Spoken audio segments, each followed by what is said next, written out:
Friends, Rajiv యువ వికాసం scheme అయితే ఈ నెల అంటే ఏప్రిల్ 24 వరకు అయితే ఎక్స్టెండ్ చేయటం జరిగింది. ఇందులో చాలామందికి చాలా డౌట్స్ అయితే ఉన్నాయి. మాకు రేషన్ కార్డు లేదు, మేము అప్లై చేయొచ్చు అంటున్నారు.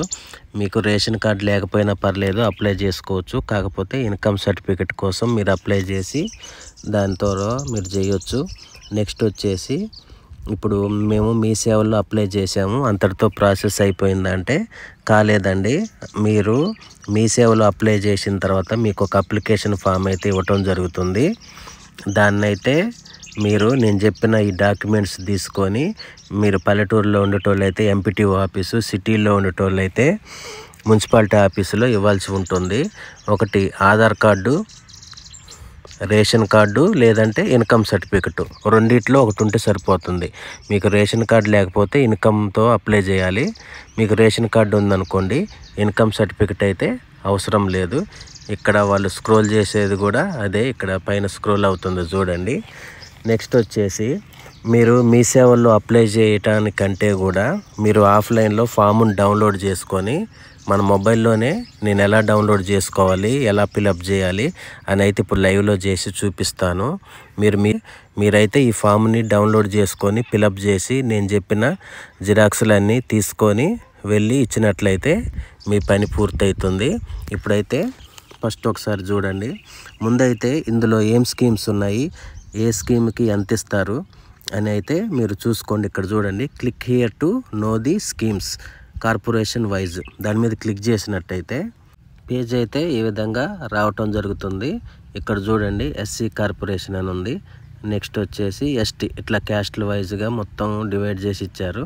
ఫర్ ఎగ్జాంపుల్ చూడండి, ఇక్కడ పెట్టి యూనిట్స్ అని ఉంది. Aluminium, steel, vessels selling minimum వచ్చేసి 50,000, మ్యాక్సిమం వచ్చేసి 50,000. ఈ 50,000 స్కీములు ఉన్నాయి చూసారా, మీరు ఇది పెట్టుకున్నట్లయితే 50,000లో మీరు రూపాయి కూడా కట్టాల్సిన పని లేదు. మిగిలిన 1 lakh నుంచి 4 lakhs వరకు ఉంది కదా, దానిలో అయితే మీరు కట్టాల్సి ఉంటుంది. కొద్దిగా 70 to 80% మాఫీ చేస్తారు. మీరు ఇలా స్కీమ్ చూసుకోండి ముందే. మీరు ఏం పెట్టాలనుకుంటున్నారు, కిరాణా షాపా, మిల్క్ పార్లరా, బ్యూటీ పార్లరా, ఐస్ క్రీమ్ పార్లరా, అన్నీ మీరు ముందే సెలెక్ట్ చేసుకొని మీరు అప్లికేషన్ అయితే చేసుకోండి. మొత్తం లిస్ట్ అయితే చూసుకొని మీరు ఏదైతే చేయగలుగుతారో అది మాత్రమే సెలెక్ట్ చేసుకోండి. నెక్స్ట్ ఎలా డౌన్లోడ్ చేసుకోవాలి, ఎలా అప్లై చేయాలి, ఇప్పుడైతే వీడియోలోకి వెళ్ళిపోదాం. ఎక్కడ స్కిప్ చేయకుండా చూడండి. ఈ విధంగా TGOBMMS అని టైప్ చేయండి. తర్వాత నెక్స్ట్ గో అని క్లిక్ చేయండి. క్లిక్ చేసిన తర్వాత వెబ్సైట్ ఇలా ఈ విధంగా వస్తుంది. వచ్చిన తర్వాత కిందకి స్క్రోల్ చేస్తే ఇక్కడ చూసారా, click here to download application form అని ఉంది కదా, దీని మీద అయితే క్లిక్ చేయండి. ఆల్రెడీ నేను అప్లికేషన్ డౌన్లోడ్ చేసిన కాబట్టి ఇదే చూపిస్తుంది. మీకైతే ఇక్కడ డౌన్లోడ్ అనే ఆప్షన్ వస్తుంది. డౌన్లోడ్ అయిన తర్వాత మనకి ఈ విధంగా వస్తుంది. జిరాక్స్ తీసుకున్న తర్వాత ఇక్కడ కార్పొరేషన్ నేమ్ అని ఉంది కదా, అక్కడ ఏం పెట్టాలంటే ఎస్సీ కార్పొరేషనా, ఎస్టీ కార్పొరేషనా, బీసీనా, ఎంబీసీనా, ఈబీసీ అని మీకు ఏది సంబంధించింది ఉందో అదైతే మీరు ఇక్కడ పేరు పెట్టేసేయండి. ఇక్కడ చూడండి, దరఖాస్తుదారుని ఫోటో ఉంది. మీరు ఎవరైతే అప్లై చేస్తారో వాళ్ళ ఫోటో అయితే పెట్టండి. తర్వాత మీ జిల్లా పేరు, తర్వాత మండలం, పల్లెటూరులో ఉండేటోళ్ళు అయితే మండలం, సిటీలో ఉండేటోళ్ళు అయితే మున్సిపాలిటీ పేరు అయితే ఎంటర్ చేయండి. తర్వాత గ్రామము, వార్డు మీది ఏదైతే అది ఎంటర్ చేయండి. అడ్రస్సు, మొబైల్ నెంబరు 1 2 ఒకటైతే 1, 2 ఉంటే 2 పెట్టండి. తర్వాత ఆధార్ కార్డు నెంబరు, మీ ఆధార్ కార్డు నెంబర్ ఎంటర్ చేయండి. దరఖాస్తుదారుని పేరు ఆధార్ కార్డులో ఏ విధంగా ఉందో ఆ విధంగా మాత్రమే ఎంటర్ చేయండి.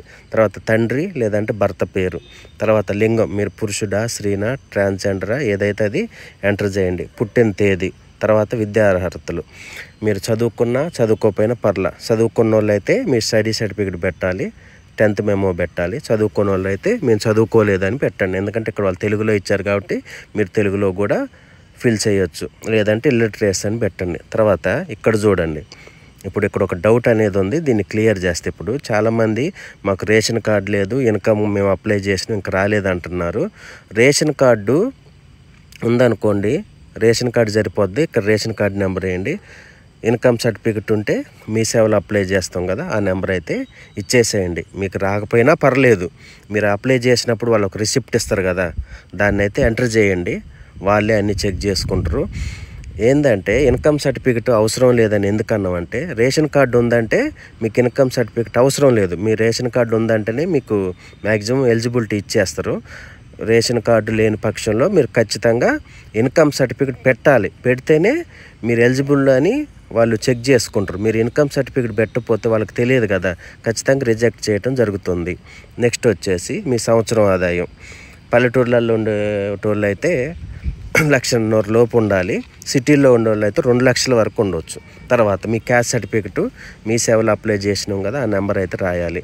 కులము, మీ క్యాస్ట్ ఏంటో, బీసీ అయితే బీసీ, ఎస్సీ అయితే ఎస్సీ, అది చేసేయండి. నెక్స్ట్ వచ్చేసి సబ్ క్యాస్ట్, అందులో ఉపకులాలు ఉంటాయి కదా, ఎస్సీసీ అని బీసీసీ అని అట్లా ఉంటాయి కదా, అది ఎంటర్ చేయండి. తర్వాత వృత్తి, మీరు ఏం చేస్తున్నారో అదే చేయండి, ప్రైవేటా దానికి సంబంధించింది తేయండి. నెక్స్ట్ 19 వచ్చేసి వనరబుల్ గ్రూప్స్, ఇది మనకు సంబంధించింది కాదు, అవసరం లేదు.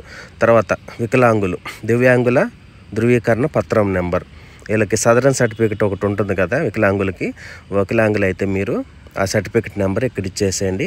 తర్వాత సెక్టారు, మీరు దేనికి సంబంధించి స్కీమ్ కావాలనుకుంటున్నారు, అగ్రికల్చరలా, ఇండస్ట్రియల్ సర్వీసా, అదర్స్ ఇతరుల మీకు సంబంధించింది. ఒకవేళ వ్యవసాయానికి సంబంధించి పెట్టుకుంటే పట్టాదారు పాస్బుక్ అయితే ఉండాలి. తర్వాత ఇండస్ట్రియల్ బిజినెస్, ఇందులో చాలా బ్యూటీ పార్లర్లు చాలా ఉన్నాయి. ఇందులో ఒకవేళ మీరు ట్రాన్స్పోర్ట్కి సంబంధించి పెట్టుకుంటే లైసెన్స్ అయితే ఉండాలి. ఇక్కడ చూడండి 22 పథకం పేరు, మీ స్కీమ్ దేని కింద పెడతారు అనేది మీరు సెలెక్ట్ చేసుకొని పెట్టుకోండి. తర్వాత యూనిట్ విలువ మీకు ఎంత కావాలనుకుంటున్నారు, 50,000, 1,00,000, 4 లక్షల వరకు మీరు పెట్టుకోవచ్చు. తర్వాత ఆర్థిక సహాయం, ఇక్కడ చూడండి type of financial assistance, non bank linkage, bank linkage, ఇక్కడ 2 ఆప్షన్లు ఉన్నాయి.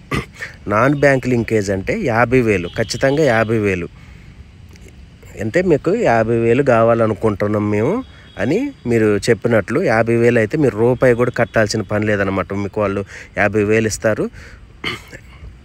తర్వాత మీరు ఆ బిజినెస్కి సంబంధించి సలహాలు ఇస్తారు, ఎలా పెట్టుకోవాలి ఏందని చెప్తారు. తర్వాత బ్యాంక్ లింకేజ్ అంటే మీ బ్యాంక్ బుక్, బ్యాంకుతో లింక్ కావాలన్నమాట. ఇప్పుడు ఫర్ ఎగ్జాంపుల్ 2 లక్షల స్కీమ్ పెట్టుకున్నాం అనుకో, 1,00,000, 1,50,000 దాకా వాళ్ళు ఫ్రీగా ఇస్తారు, మాఫీ చేస్తారు. నెక్స్ట్ వచ్చేసి మిగిలిన దానికి ఈఎంఐ రూపంలో కట్టాలి. ఒకవేళ పట్టాదారు పాస్బుక్ నెంబర్ ఉందనుకో అది ఎంటర్ చేయండి. నెక్స్ట్ వచ్చేసి భూమి విస్తీర్ణం, మీకు ఎంత భూమి ఉందో అది ఎంటర్ చేయండి. తర్వాత బ్యాంక్ వివరాలు, బ్యాంక్ పేరు, బ్రాంచ్ పేరు, IFSC code, pan card number ఉంటే ఇవ్వండి, లేకపోతే లేదు. తర్వాత నెక్స్ట్ వచ్చేసి ఇక్కడ చూడండి దరఖాస్తుదాని సంతకం, ఏం లేదు, జస్ట్ ఫార్మాలిటీస్. ఏంటంటే ఇందులో ఇచ్చిన ఇన్ఫర్మేషను ఏదైతే ఉందో అదంతా కరెక్టు. ఒకవేళ అదిగిన తప్పని తేలితే ఈ రిజిస్ట్రేషను క్యాన్సిల్ చేయండి, లేదంటే ఏమన్నా శిక్ష వేసినా నేను దానికి అర్హుణ్ణి అన్నట్టు మనం సంతకం చేయాల్సి ఉంటుంది. ఇక్కడ దీనికి వచ్చేసి మనం జతపరచాల్సిన పత్రాలు చూద్దాం. ఆధార్ కార్డు, కుల ధృవీకరణ పత్రం, ఇన్కమ్ సర్టిఫికెట్, రేషన్ కార్డు, ఈ రెండిట్లో ఏదో ఒకటి ఉండాలి కంపల్సరీ. ఇన్కమ్ సర్టిఫికెట్ లేదంటే ఎఫ్ఎస్సి, రేషన్ కార్డు నెంబర్, ఈ రెండిట్లో ఏదో ఒకటి ఉండాలి.